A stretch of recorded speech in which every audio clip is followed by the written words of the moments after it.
Você já parou para refletir sobre o verdadeiro significado do karma? Muito além da ideia de ação e reação, o karma pode esconder um sistema mais complexo e até manipulado. Segundo visões como as de Cameron Day, forças conhecidas como os senhores do karma nos mantêm presos a um ciclo controlado de reencarnações, sugando a nossa energia e perpetuando padrões de dor e sofrimento. No vídeo de hoje, vamos explorar essa intrigante perspectiva, questionando as crenças tradicionais sobre karma e analisando como o sistema de reencarnações pode ser, na verdade, uma ferramenta de controle espiritual.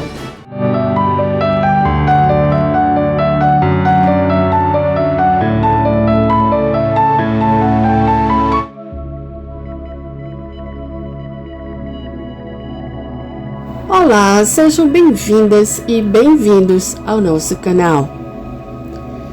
Qual o verdadeiro sentido do karma? Muitas pessoas enxergam o karma como uma conta cósmica, alguma coisa ali que a gente precisa pagar, tipo um boleto que a gente deve e precisa pagar. Mas e se essa ideia fosse muito mais complexa e até manipulada? Segundo Cameron Day, os chamados senhores do karma nos mantêm presos aqui na Terra em um ciclo de encarnações controlado por forças que ele descreve como um demiurgo corrupto. Lembrando que os gnósticos chamavam de arcontes. Essas forças utilizam os desafios e dores da vida terrena para sugar nossa energia, perpetuando um loop de controle e de sofrimento. Parece assustador, não é mesmo?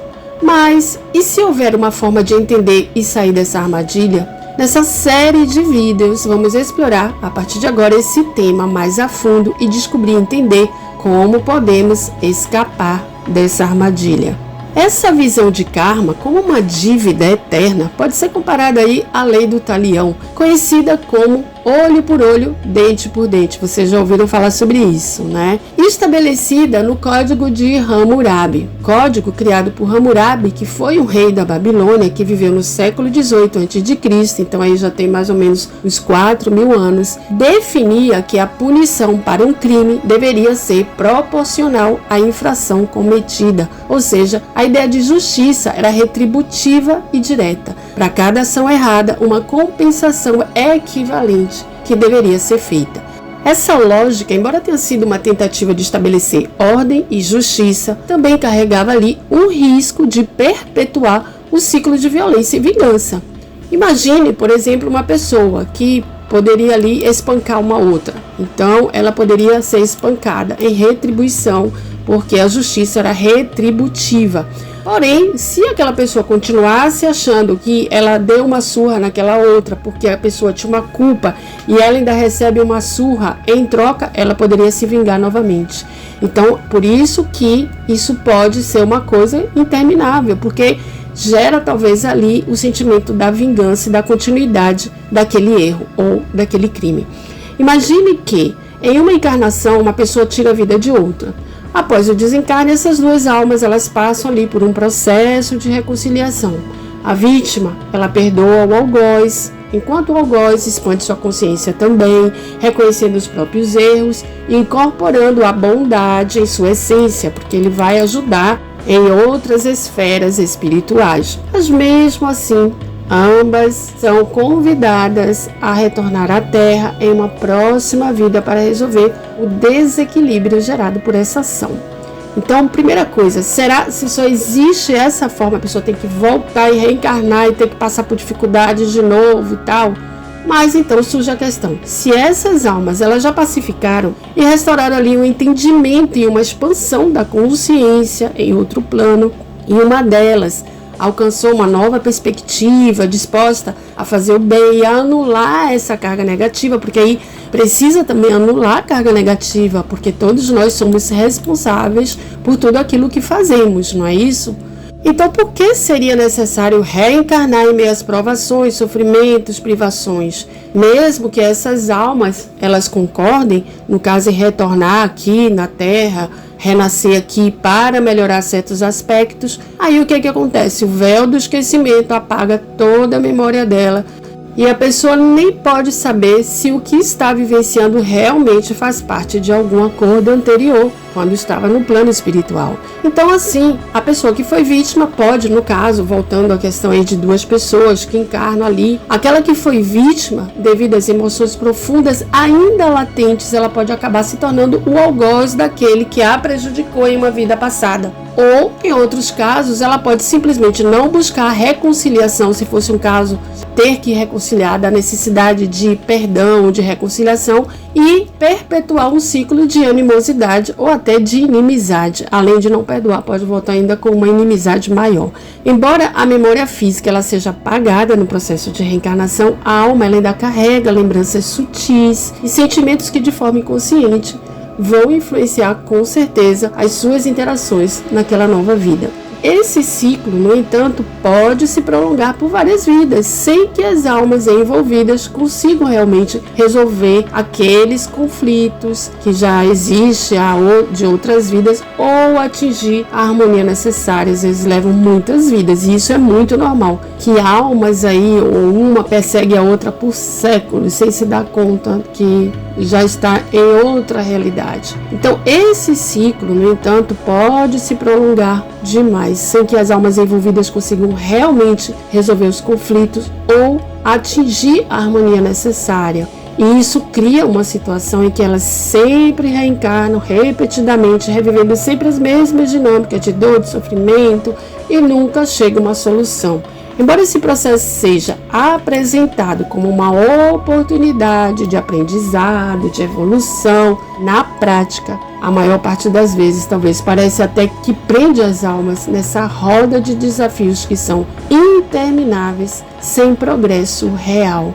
O ponto que Cameron Day questiona é se essas almas já se perdoam mutuamente no plano espiritual, se não podem trabalhar em prol do universo de outras almas, compensando aquilo que seria aquela carga negativa que ela mesma vai imprimir na alma dela, no perispírito. Então, o ponto que Cameron questiona é se não existe outra possibilidade que não seja reencarnar para passar por tantas dificuldades, tanto desafio. Então, o ciclo de reencarnações é realmente necessário para alcançar a verdadeira evolução espiritual. Ele diz e questiona também que ele desconfia que muitas dessas vidas apresentadas no mundo espiritual como nossas, ali naquela tela de projeção, que pode ser uma holografia criada por eles mesmos. O objetivo dessas projeções seria fazer a pessoa acreditar que cometeu erros ou atrocidades em outras vidas, gerando culpa e convencendo, sobretudo, essa pessoa a reencarnar.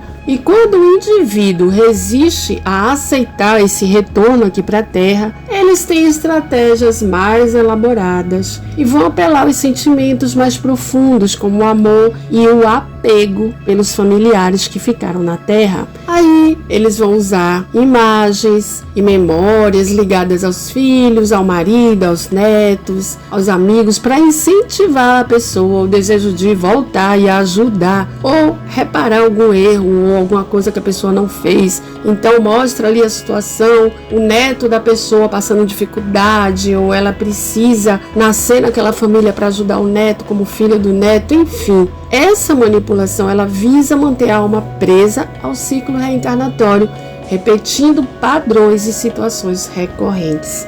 No entanto, o verdadeiro despertar espiritual é uma jornada de amor, de fé e de reconexão com a essência divina que habita em você. Ele começa quando você questiona essas memórias impostas e se lembra de sua soberania espiritual. Seu propósito é viver plenamente, experimentar a liberdade e redescobrir o infinito poder do amor que conecta tudo à fonte da criação deste universo. Você tem a força e a luz necessárias para retomar o controle do seu caminho e trilhar uma jornada alinhada à sua verdadeira essência. O nosso corpo físico e energético emite um campo eletromagnético. Preste atenção, esse campo ele interage com o ambiente e com outras pessoas, criando uma troca constante de energia. Essa interação seria a base pela qual o karma opera. Entenderam?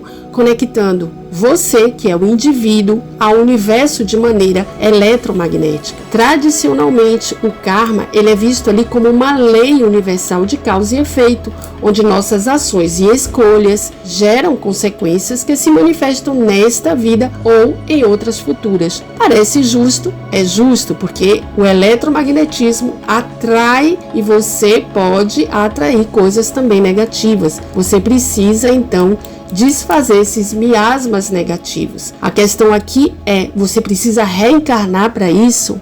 É por isso que Cameron Day, ele afirma que essa roda de Sansara, que é o ciclo de nascimento, morte e renascimento, serve como um mecanismo de controle, porque a energia emocional gerada pelas nossas experiências de dor, de culpa, de sofrimento, alimenta o demiurgo corrupto, que é uma entidade ou um sistema que se beneficia do nosso aprisionamento espiritual. Se pensarmos bem, essa ideia de dívida kármica eterna, reencarnando, sempre voltando, volta para o mundo espiritual, volta para a Terra, volta para o mundo espiritual, volta para a Terra, realmente soa como uma prisão. Mas ele argumenta que o sistema do karma, como normalmente entendemos, pode sim ter sido distorcido por forças externas. A saída dessa roda de Sansara está na escolha consciente de não mais participar do sistema que se alimenta da nossa energia. Isso significa se libertar da ideia de que você está preso ou está presa a um destino inescapável e que não tem jeito. E reconhecer que, como um ser espiritual, você tem o poder de moldar a sua própria realidade. Preste bem atenção, quanto mais você expande a sua consciência, quanto mais se desconecta desses dogmas, desses aprendizados externos a você, mais se aproxima do seu Deus interno, da sua divindade. A ação e reação do universo são naturais. Se uma pessoa faz mal, ela vai criar um karma negativo, mas não no sentido que se entende o karma de dever pagar. Ela vai anular aquilo, fazendo o oposto, ajudando. Então a questão aqui é realmente necessário voltar à Terra e passar por situações tão constrangedoras muitas vezes, somente para, mesmo tendo a memória apagada, você de alguma forma tentar se sair daquilo numa dificuldade tremenda, que é o que acontece com quase todas as pessoas nesse planeta. Você vem com sua memória apagada, começa tudo novamente, nem lembra quem você é. Imagine pagar algum tipo de karma. Então, fica a reflexão e a gente continua falando sobre isso no próximo vídeo. Se você gostou, não esqueça de curtir, de compartilhar. E se você está aqui pela primeira vez, se gostou, de seguir nosso canal. Muita paz, muita luz e amor na vida de cada um de vocês. Até a próxima.